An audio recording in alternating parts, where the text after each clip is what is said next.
start to feel under the weather with headaches, sore throats, and fevers, you usually try and sleep it off. But with the case of sleeping sickness, that might not be exactly what you need. Sleeping sickness, also known as encephalitis lethargica, has been estimated to be around 500 million years old. It was first found in 1901 and 1902 that it was actually caused by the tsetse fly, a common blood-sucking insect found in Africa. These flies resemble the common housefly found here in America. These flies are commonly found in Africa, which is why the disease is more populated on that continent. There are two major parasites that get injected into your blood when it bites you, and that would be the Trypansá brucei ramsine and the Trypansá brucei gamsine. The only way to contract this disease is to have the tsetse fly bite you.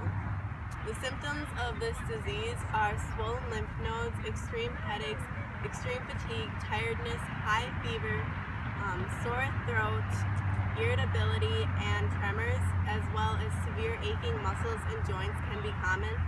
Weight loss can occur through the progression of this disease. The worst case scenario is death or coma, and then 1/3 of those who have these symptoms can die of respiratory failure. Those who not die from the disease wake up to be considered a different person. This is because while the disease is flowing through their body, it alters their brains while it's going through their immune system. They can become irritable, hostile, and even murderous to other people. The cure that is most effective on sleeping sickness is called Millarzaprol, which is an arsenic mixed with a chemical commonly found in antifreeze. This chemical cure can kill 5% of the people that it can help. One report states that it felt like hot chili peppers running through their veins. This chemical compound is so intense that it can melt strong plastic syringes. The veins that are injected with this chemical often cannot be used again for any purposes because they've been damaged far beyond repair.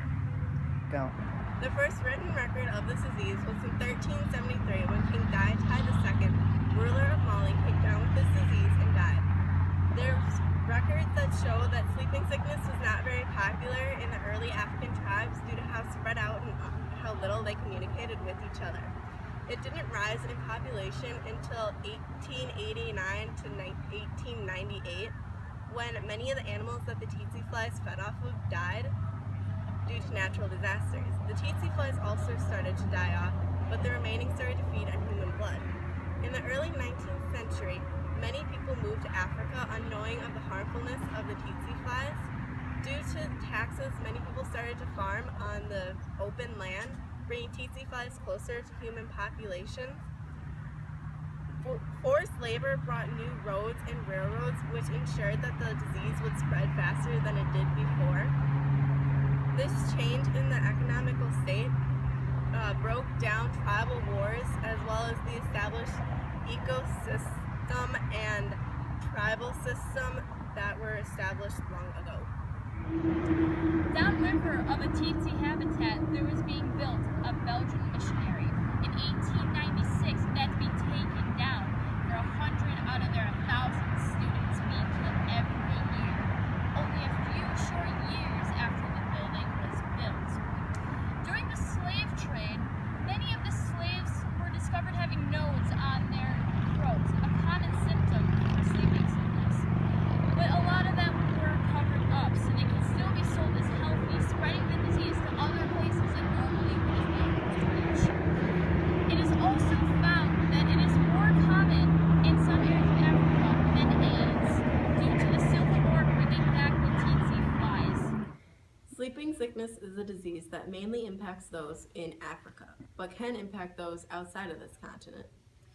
The main cure for sleeping sickness, as the most effective, is not produced anymore due to the fact that it can destroy equipment and cost companies who actually own the rights to make it thousands of dollars.